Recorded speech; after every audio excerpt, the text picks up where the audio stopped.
Kak, perkenalkan nama aku Fatima Nanda Diva, mahasiswa baru di Politeknik Ketenagakerjaan jurusan Manajemen Sumber Daya Manusia.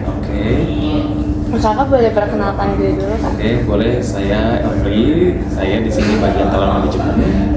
Saya itu mungkin kalau talent manajemen kalian belum belum aware, belum common di industri. Itu tuh yang terkait dengan rekrutmen, gitu.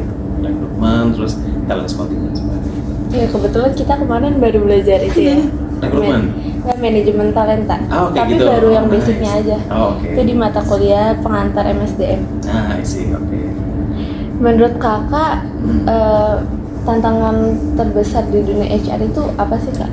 Kalau tantangan terbesar ya menurut aku itu mengurusin orang, untuk creating orang. Jadi kan sebenarnya kita di bagian human capital itu kan sebenarnya dari awal recruitment sama retirement itu kan kita kita proses kita ya dalam dalam HR flow gitu. Nah, yang paling sulit itu untuk ngembangin orangnya supaya bisa berkontribusi untuk optimalisasi dari operasional perusahaan gitu.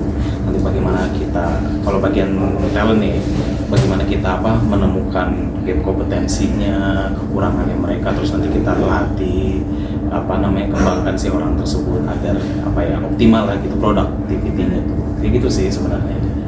Kakak udah berapa lama di HR? Di HR itu aku udah sekitar 5 tahunan. 5 tahunan. Berarti dari linear nggak, Kak, sama pendidikan yang udah kakak tempuh? Pendidikannya linear karena kebetulan aku manajemen juga, ngambil majoringnya di human capital management. Terus di sini tuh ada ini nggak sih, Kak, serikat pekerja serikat ada. Itu ada konflik antara karyawan sama bagian manajemennya gitu nggak, Kak? Kalau di sini sih untungnya ya di Jasa Raharja Putra ini kalau secara konflik itu kita tipis lah gitu, nggak ada, nyaris tidak ada gitu. Jadi mungkin karena kita sebagai saya sebagai perwakilan perusahaan sama serikat pekerjanya itu tidak menemukan permasalahan yang besar atau isu yang besar gitu. Jadi seluruhnya itu bisa didiskusikan dengan dengan baik lah ya intinya gitu. Jadi tidak muncul permasalahan. Berarti kayak bentrok antara perusahaan sama serikat pekerjanya itu minim banget ya, Kak? Minim, betul kalau di sini. Menurut kakak, soft skill apa sih, Kak, yang diperlukan untuk di dunia HR ini? Oke, kalau di dunia HR ya, yang perlu banget itu adalah daya analisa dan komunikasi menurutku. Kalau negosiasi menurut kakak itu penting? Perlu juga komunikasi, negosiasi, decision making itu perlu juga gitu, karena tadi mungkin di highlight sama kamu negosiasi ya, karena kita kan sebagai HR itu apalagi di bagian rekrutmen lah, saya contoh gitu, kita harus negosiasi sama calon pegawai yang mau masuk ke kita gitu. Di sisi lain juga karena saya megang talent management, saya juga harus negosiasi sama orang gitu ketika nanti kebutuhan orang itu akan pendidikan atau pelatihan itu dipenuhi atau tidak gitu kan, itu harus ada negosiasi juga ya. Nah, negosiasi saya tuh sifatnya 360 derajat.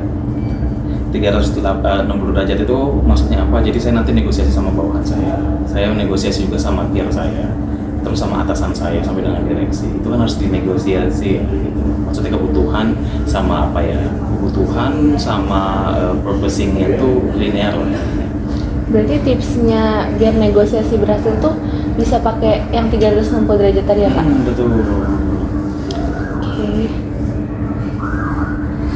Terus menurut kakak cara untuk meningkatkan soft skill yang kayak komunikasi, apalagi negosiasi itu gimana ya, Kak? Kalau untuk meningkatkan itu sih biasanya dengan praktek atau pelatihan gitu. Misalnya kalau kalian ingin belajar terkait teknisnya gitu, mungkin kalian bisa belajar di textbook ya, atau lihat di mana YouTube atau di mana lah ya kalau sekarang gitu. Tapi kalau untuk secara implementasinya sih sebenarnya emang harus praktek sih gitu.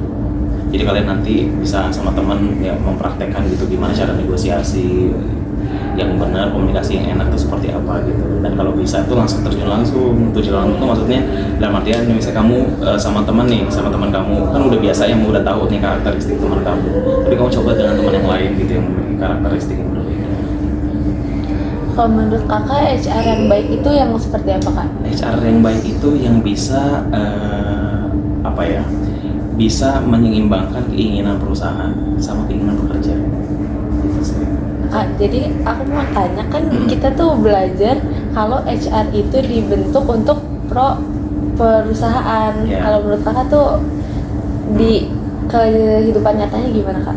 Ya, kalau di kehidupan nyatanya sih sebenarnya harus balance ya, harus balance. Jadi kita tidak perlu harus pro ke ke perusahaan, tapi kita juga harus pro ke pekerja. Gitu. Even sebenarnya pada implementasi di perusahaan lain, mungkin di incumbent kita tuh secara secara fokus atau pro-nya itu emang benar ke manajemen gitu. Karena untuk yang pekerja itu kan diprokan tuh oleh SP ya sama serikat pekerja gitu. Tapi menurut aku dengan dengan zaman yang udah berubah, sebenarnya HR itu harus bisa mengayomi si pekerja sama si perusahaan. Ada nggak sih kak tips buat Gen Z biar kita tuh bisa memenuhi ekspektasi para HR? Memenuhi ekspektasi dalam segi apanya dulu nih? Dalam segi kan kalau misalkan Gen Z tuh banyak yang job hopping kayak gitu kan. Okay. Kayak cara biar memenuhi ekspektasi HR-nya tuh biar kita tuh sebagai Gen Z nggak dicap sebagai job hopping tadi tuh gimana? Okay. Kalau menurut aku sih gimana caranya kita nggak dicap seperti itu ya?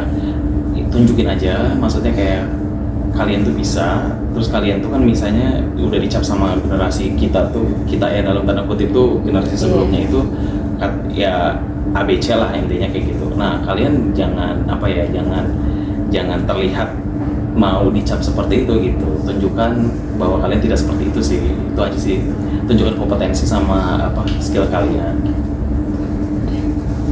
Oke, baik kak. Terima kasih kak. Oke, sip. Sama kita di manajemen itu semua kayak analitik. Oh iya harus. Padahal bilang Harus kuat. Misalnya nih ada 10 kandidat lah, let's say 10 kandidat di tes psikotes, dikasih sih summary-nya gitu, tapi kalian harus benar-benar ngecek secara detail gitu, game kompetensinya seperti apa, analisanya seperti apa, dia kuatnya di mananya. Terkadang ada beberapa yang salah gitu, karena kan balik lagi, walaupun aku bukan dari psikologi, tapi aku belajar kan, maksudnya belajar terkait rekrutmen terkait dengan tes psikotes itu kan akurasinya kan nggak 100% ya, 66. Nah untuk memenuhi gap 44%-nya itu kalian harus analisis. wow. Dan jangan sampai salah gitu, karena kalau salah rekrut itu akan menjadi beban. Selain ngerekrut orang, nge-mapping orang, terus analisa satu-satu nih. Satu-satu tuh dalam artian kan nanti setiap orang tuh kita melaksanakan assessment center. Nanti kalian belajar assessment center itu satu orang itu satu hasil. Nah itu kalian analisa, nanti kalian mapping itu butuh waktu ya. Terus kita bikin WLA juga, engagement juga.